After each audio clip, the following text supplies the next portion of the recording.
So welcome back to the Cincinnati Reds franchise here on the show 19, and we left off last time about a week before the trade deadline. See, just 7 days away.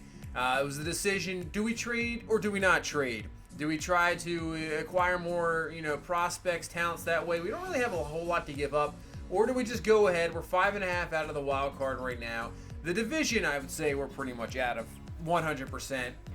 I don't think we're going to get back from that. So 3-7 before the deadline. So not looking too good. So that makes you think maybe we should trade. But I thought we'd go right to the deadline and see what we can do in this week. Maybe we turn things around. Maybe we get a little bit closer. And just keep the team as is for this year. Like I said, don't really have a whole lot of guys we can really get rid of.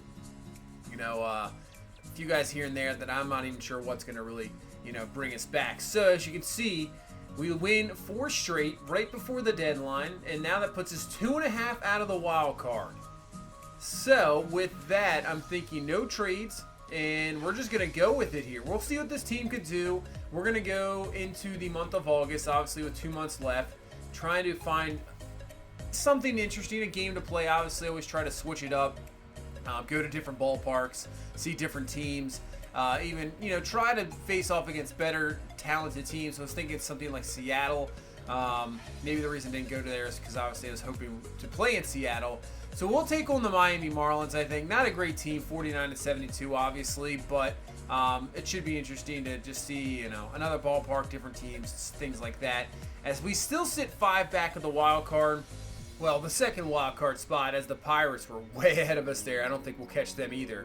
So we're just looking for that second wild card spot, and let's see if we can continue this, really crazy season going. I didn't think this team was that talented, enough to pull this off. But man, we're in competitive mode once again. Last season we were as well, so that really surprised me. So we'll see what happens the rest of this season, and here we go. As we'll start off against Caleb Smith and this Miami Marlins team. Put on the retro jerseys for this Marlins team. Let me know what you think. I always loved that kind of tealish color that the old Florida Marlins. I thought that was some of the coolest looking uniforms. And then back to the games, we had a leadoff single by Peraza, and there is Votto leading us in RBIs with 60. Give him 61 as right here, the top of the first. We're going to answer just back-to-back hits, double there by Votto, and that gives us a 1-0 lead. And here comes Taylor Trammell still in the first, 18 home runs. He leads his team, really putting up that Rookie of the Year numbers, I would say, for sure. We'll have to look more of the rankings, how they're voting here so far, but I would think he's definitely up there for consideration as Trammell's just going to ground out. That'll put Votto over there to third base, but nothing would come of that. At least we get 1 run in the first and give Alex Wood a early lead. 10 wins on the year so far, pitching very well. And hopefully he can have a pretty good ball game here in Miami and get us a victory, as that is going to be strike 3 there to Diaz to start off this ball game here in the first. And we will take a look here at this Miami Marlins lineup. Obviously not the greatest team. Diaz, Rojas, Alvarez, Cooper, Guerrero, Luis Brinson, Marrero, Wallach, and Caleb Smith on the mound.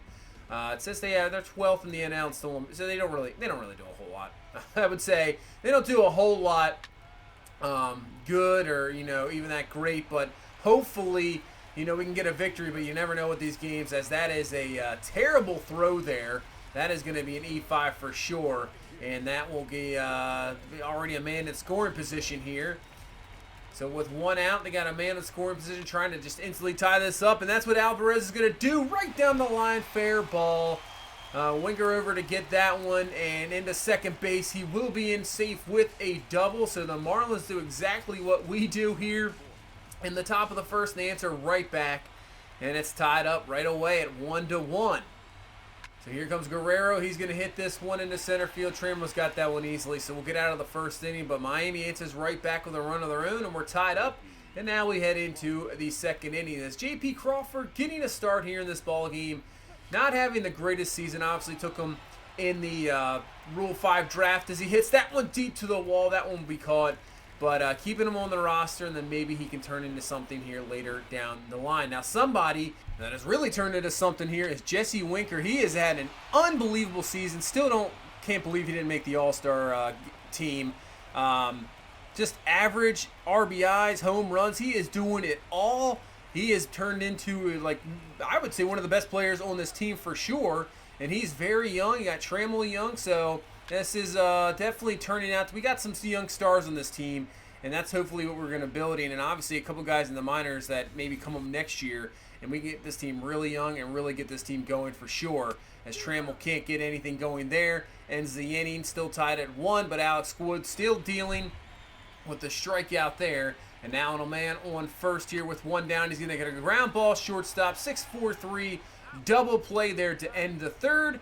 And we'll head on here. So a nice job by Alex Wood, not allowing the Marlins to really get anything else. Granted, not the greatest lineup in the world. So here's Tyler Naquin, just coming back from an injury here. So see if he can get into a groove. Had a bit of a rough season this year, and he's going to rip that one. That one's going to be just a line drive over the right field's head. Alvarez, maybe a base running blunder there. Should have been a double in second and third, but not sure if that was going to be caught, so had to hold up. And now this will bring up Nick Senzel here, and Senzel's going to bloop this one into left field. That will get down, and we'll have bases loaded here in the fourth. No down. Can we get something going? So here's J.P. Crawford. 1-2 pitch to him. He's going to hit this one deep into left field once again. That should be enough to score the man. He'll come in, and he will score. So we get the 2-1 lead here in the fourth.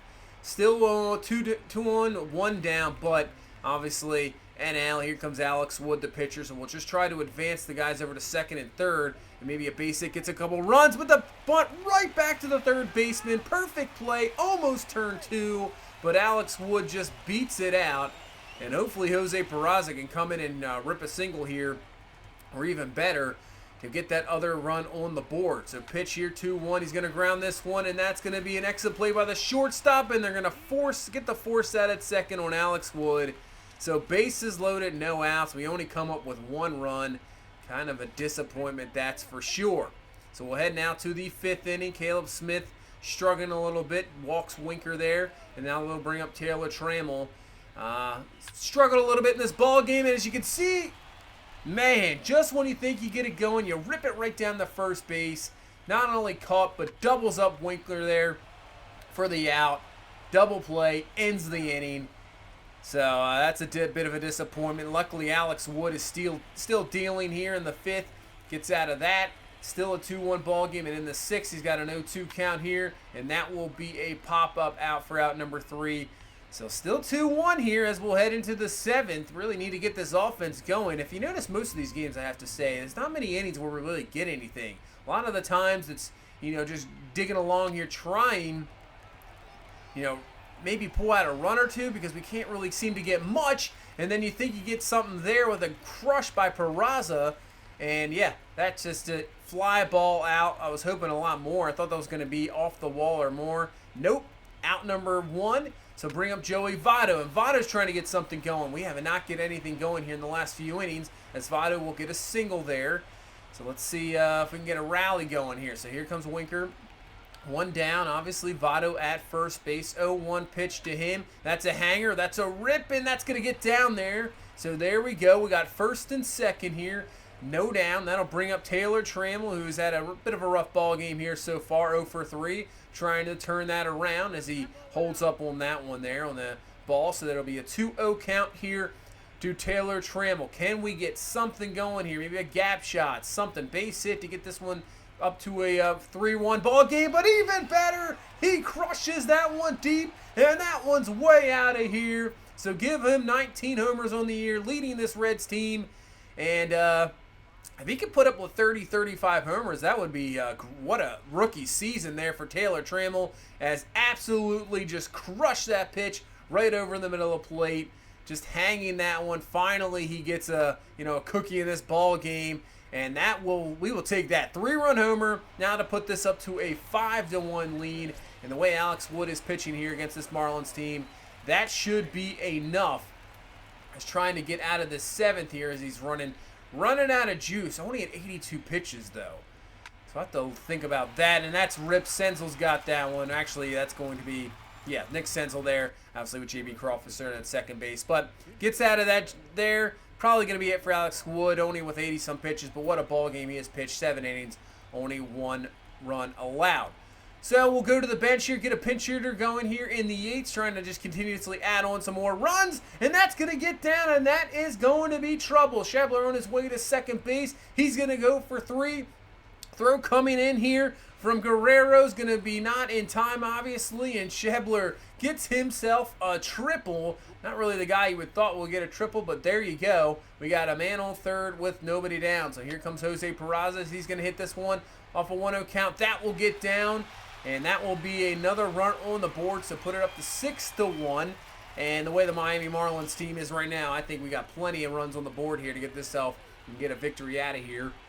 As now bring up Jesse Winker on a first pitch out of the gate there, and that one is going to be crushed, and that one's going to be gone as well. So adding the runs here in the later half of the ball game here, another 2-run shot there by Winker puts this up to 8-1, and I'm pretty sure we got this one in the bag. As now we head to the 9th, 1 out here, a little bit of a jam, but see if we can get a 6-4-3 double play to end this ball game.